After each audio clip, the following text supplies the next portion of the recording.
Salut, c'est Clément. Dans la dernière vidéo, j'avais parlé de signes qui pouvaient annoncer que peut-être il se passe quelque chose dans votre couple et que peut-être votre copine veut rompre.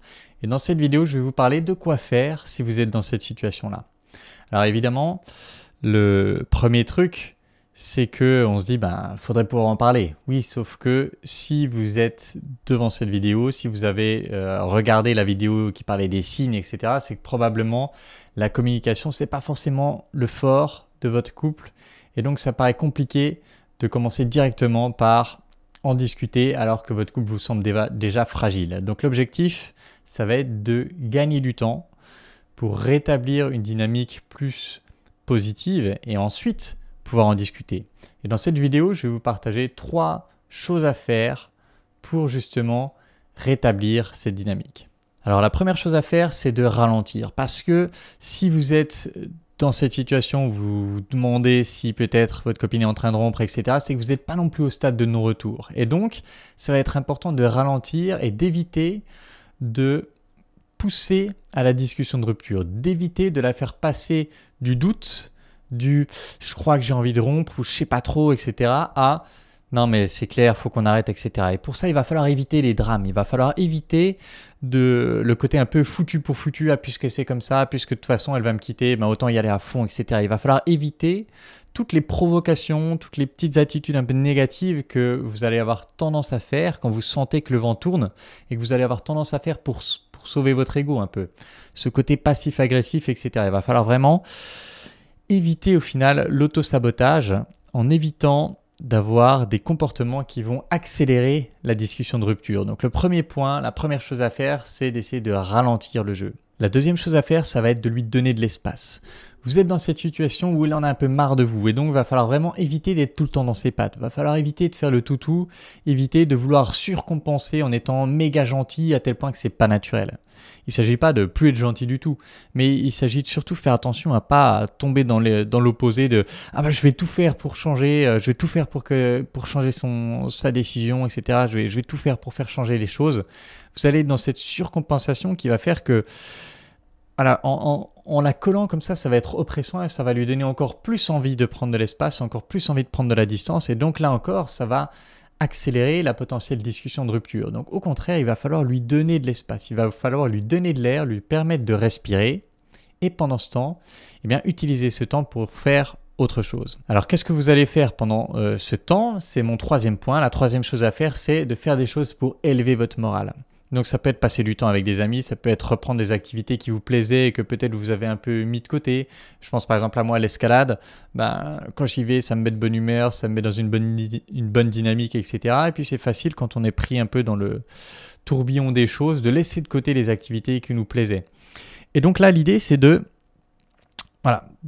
d'élever votre niveau de bonne humeur parce que tout simplement, si vous êtes de meilleure humeur, les gens ont plus envie de passer du temps avec vous. Et les gens, ça inclut votre copine. Donc si, à la place d'avoir ce mec un peu effrayé, un peu bougon, voilà le mot que je cherchais, le mec qui fait un peu la tête, qui est un peu, on sent que ça va pas, etc. Par opposition à un mec qui va être de meilleure humeur, qui est bonne ambiance, qui s'amuse, qui rigole, etc. C'est pas du tout la même expérience que d'être à côté de ce mec-là.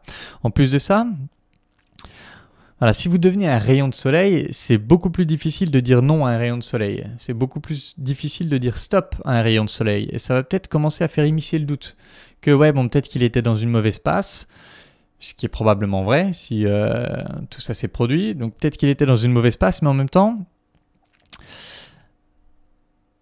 quand il est dans cette bonne énergie-là, finalement, il est pas si mal. Finalement, je retrouve celui que j'ai aimé au départ, je retrouve celui qui m'a plu au départ. Et ça va encore une fois être quelque chose qui va vous aider à gagner un peu de temps, vous aider à créer un peu de doute. Et en plus de ça, les activités que vous allez faire, peut-être qu'elles vont vous rendre plus sociable, peut-être qu'elles vont vous rendre plus heureux au quotidien, peut-être qu'elles vont améliorer votre vie à un niveau global.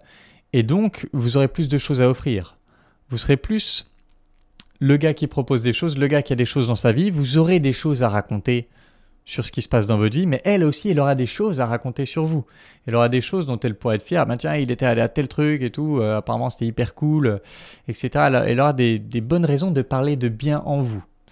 Donc, si on récapitule, Premièrement, vous ralentissez, vous évitez de causer les drames, vous évitez d'accélérer une discussion de rupture, ce qui permet de un peu calmer le jeu. Deuxièmement, vous lui donnez de l'air, vous lui donnez de l'espace, ce qui lui permet à elle de prendre son temps, de se focaliser un peu sur ses trucs, d'elle faire des choses qui peut-être vont lui faire du bien, la mettre dans un meilleur état d'esprit, peut-être même la faire développer un peu plus d'optimisme. Et pendant ce temps-là, vous concentrez sur vous concentrez sur des choses qui vont vous mettre de bonne humeur, qui vont vous donner envie de voir demain, qui vont vous faire plaisir, qui vont vous faire vous amuser, qui vont vous faire avoir des choses dans votre vie à raconter et à partager.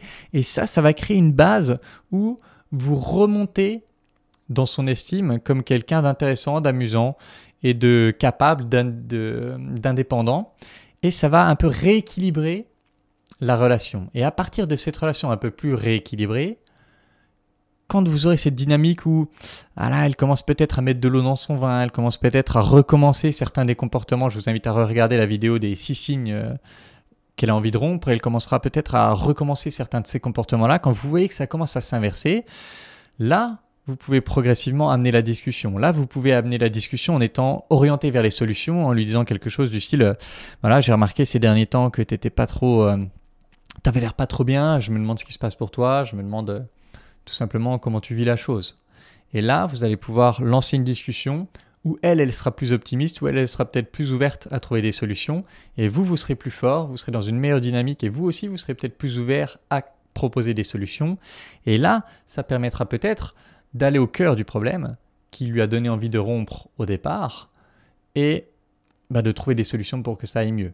Mais vous voyez, d'abord, vous devez faire des choses qui vont vous mettre dans ces meilleures dispositions. Parce que si vous commencez tout de suite à avoir la discussion alors que vous êtes un peu au fond du gouffre, probablement que vous allez être dans un mauvais état d'esprit, elle aussi, et que ça va plutôt donner une raison d'en finir, une raison d'accélérer le processus. Voilà, j'espère que cette vidéo vous aura aidé. Comme d'habitude, si vous voulez travailler avec moi, vous pouvez postuler à l'école des guerriers via le lien dans la description. On commence tout début octobre. Donc si vous voulez prendre la dernière place disponible, allez-y, postulez. Et c'est tout pour cette vidéo. En attendant la prochaine, je vous embrasse et je vous dis à bientôt. Ciao.